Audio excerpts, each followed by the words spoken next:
শোকের আবহে স্তব্ধ সাবরুমের মনুঘাট এলাকা। দুইজন প্রবীণ ও সমাজসেবীর প্রয়াণে এলাকায় ছড়িয়ে পড়েছে গভীর বেদনা।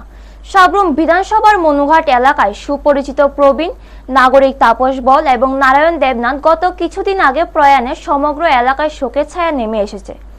স্থানীয়দের মতে তারা দুইজন দীর্ঘদিন ধরে সমাজের বিভিন্ন কর্মকাণ্ডের সঙ্গে যুক্ত ছিলেন এবং মানবিক উদ্যোগে গুরুত্বপূর্ণ ভূমিকা পালন করেছেন। তাদের মৃত্যুতে শুধু পরিবার নয়, গোটা এলাকাবাসী এক অপূরণীয় ক্ষতির সম্মুখীন হয়েছেন। বুধবার সকালে সাবরুমের প্রাক্তন বিধায়ক শঙ্কর রায় পৃথকভাবে তাদের বাড়িতে গিয়ে শোক প্রকাশ করেন। তিনি শোক সন্তপ্ত পরিবারের সদস্যদের সঙ্গে সাক্ষাৎ করে সমবেদনা জানান এবং এই কঠিন সময়ে পাশে থাকার আশ্বাস দেন। পাশাপাশি পরিবারের বর্তমান পরিস্থিতির খোঁজ খবর নিয়ে মানসিকভাবে দৃঢ় থাকার আহ্বান জানান।